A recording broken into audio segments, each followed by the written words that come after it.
मुझे माफ़ कर देना। उससे मिलने से पहले मेरे जीवन में कुछ खोखलापन सा था, एक अजीब सा खालीपन था जिसे आज तक मेरे अलावा किसी ने महसूस नहीं किया था। क्योंकि मैं स्वभाव से बहुत चंचल भी था, इस कारण मैं कॉलेज में भी और घर में भी लोगों से घिरी रहती थी। इसके बावजूद कि मैं बहुत बोलती थी, मेरे जीवन का एक दूसरा पहलू भी था और जीवन के उस हिस्से में आने की इजाज़त मैंने किसी को नहीं दी थी। बाहर से खुश दिखाई देने वाली लड़की जिसे लोग हर पल हंसते खिलखिलाते देखते थे, उसके बारे में ये अंदाज़ा तक नहीं लगाया जा सकता था कि वो अंदर से इतनी अकेली होगी, ढेर सारे दर्द अपने भीतर समेटे हुए होगी। मैंने अपने आसपास एक घेरा सा बना लिया था, कोई भी मेरे द्वारा बनाए गए दायरों को नहीं तोड़ सकता था। मुझे इस बात पर यकीन नहीं हो रहा था कि वो लड़का मेरे बनाए गए दायरों को तोड़कर मेरी सोच में समानता चला जा रहा है। शुरू शुरू में उससे बात करना महज एक औपचारिकता थी। ये अलग बात थी कि आज तक उसने इस बात को मेरे सामने कभी जाहिर नहीं होने दिया था। मुझे छोटी तकलीफ होने पर उसे मुझसे ज़्यादा दर्द होता था।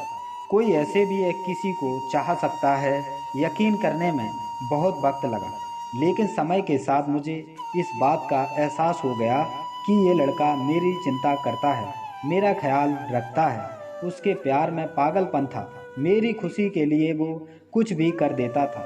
उस लड़के ने बिना इस बात का जिक्र किए कि उसे मुझसे बात करना अच्छा लगता है, मेरे साथ वक्त बिताना अच्छा, बड़ी ही चालाकी से मुझसे दोस्ती के लिए पूछा। उस दिन संयोग से हम दोनों कॉलेज जल्दी आ गए थे और क्लासरूम में कोई नहीं था। उसने कहा कि क्या मैं तुम्हारा हाथ पकड़ सकता हूँ। पहले तो मुझे बड़ा आश्चर्य हुआ कि आज इस लड़के को क्या हो गया है, ये इस तरह की बातें क्यों कर रहा है, लेकिन मुझे उस पर पूरा भरोसा था। उसने इतनी ऑनेस्टी मेरा हाथ मांगा कि मैं उसे मना नहीं कर पाई और मैंने उसे अपना हाथ दे दिया। उसने मेरा हाथ अपने हाथों में लिया और कहा, क्या तुम मेरी दोस्त बनोगी? तुम मुझे अच्छी लगती हो और मैं तुमसे एक अच्छा दोस्त दिखता हूँ, अच्छा इंसान दिखता हूँ, और मैं चाहता हूँ कि मैं ज़िंदगी भर तुम्हारा दोस्त बनकर तुम्हारे साथ रहूँ। उसने इतनी ईमानदारी से अपनी बात को मेरे सामने रखा कि मैं ना नहीं कर पाई और मैंने हाँ कर दिया। उस दिन उसने बस इतना ही कहा और चला गया। मुझसे दोस्ती करने की खुशी में साफ साफ उसके चेहरे पर देख सकती थी। मैंने इस बात को बड़े हल्के में लिया, हालांकि मुझे ये सोचकर दिन भर बहुत हंसी आ रही थी कि इस तरह से डरते डरते उसने मेरा हाथ पकड़ ला था। मेरे पास रहने वाले लोग ये देखकर समझ गए थे कि जरूर कोई बात है।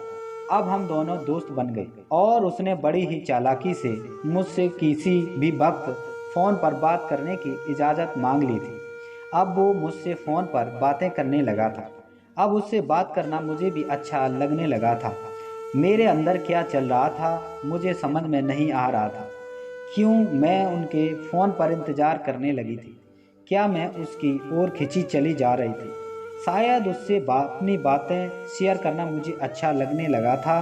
जब भी मैं उदास होती, किसी को पता चले ना चले उसे पता चल जाता था और वह मेरी उदासी को दूर करने का हर संभव प्रयास करता था।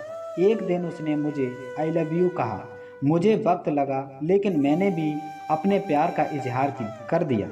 मेरे हर जन्मदिन पर मुझसे ज़्यादा खुश होना, मेरे ऊपर हज़ारों रुपए मना करने के बावजूद खर्च कर देना, वो दीवाना था मेरा। उसने भी मुझे अपना दीवाना बना लिया था। बाइक पर अक्सर घूमने निकल जाना, कॉलेज बंद करके फिल्म देखने जाना, ये सब हमें अच्छा लगने लगा था। उसकी पूरी दुनिया बन गई थी मैं, मेरी पूजा करता था वो। दिन तेजी से बीतने लगे, हम दोनों दुनिया को भूल चुके थे। प्यार के उस दौर ने हम दोनों को भीतर से बदल दिया था। हमने प्यार की ढेरों कस्में खाई और ढेरों वादे किए। वक्त ने करवट लिया। मेरे पिताजी ने 20-21 साल की उम्र में ही मेरी शादी पक्की कर दी। अंदर से मेरा हाल भी बेहाल था, लेकिन वह मुझसे ज़्यादा बेहाल था। वह किसी भी हद तक जाने को तैयार था।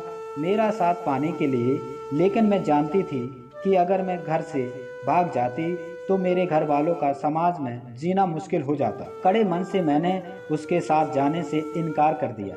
वह हर दिन सैकड़ों बार कोशिश करता कि मेरे फैसले को बदल जाए, लेकिन मैं नहीं मानी।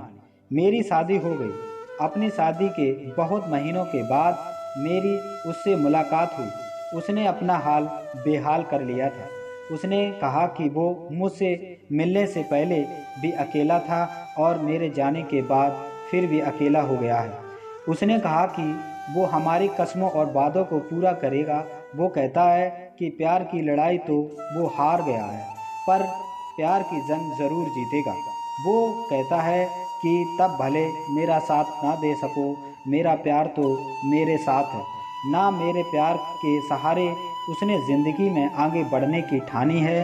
वो कहता है कि उसका प्यार सच्चा है, इसलिए उसका प्यार कभी उसकी कमज़ोरी नहीं बनेगा। मुझे अपनी गलती का एहसास है, क्योंकि मेरा प्यार मुझे ज़्यादा दुखी है और मैंने उसकी ज़िंदगी को बर्बाद कर दिया है। मैं उस दीवाने के प्यार को सलाम करती हूँ। उसके प्यार ना मेरा तन है, ना मेरा समय, ना मेरा जीवन, पर अब भी वो मुझसे प्यार करता है। पर उस दिन उसने मुझसे झूठ बोला था। शायद वह बुरी तरह टूट चुका था, जबकि उसने खुद को बहुत बहादुर दिखाने की कोशिश की थी। वह लोगों से दूर होता चला गया और लोग उससे दूर होते चले गए थे। बुरे लोगों से दोस्ती कर ली थी उसने। वह शराब, सिगरेट और ड्रग्स का आदी हो गया था। वह बुरी तरह डिप्रेशन का शिकार हो गया था। अंत में एक दिन उसने आत्महत्या कर ली। ये था इस कहानी का अंत।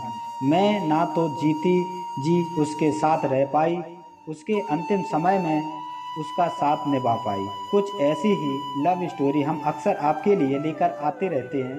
दोस्तों, अगर ये लव स्टोरी आपको पसंद आई हो तो कमेंट करके ज़रूर बताएं और अपने दोस्तों को शेयर करना ना भूलें और चैनल को सब्सक्राइब ज़रूर करें।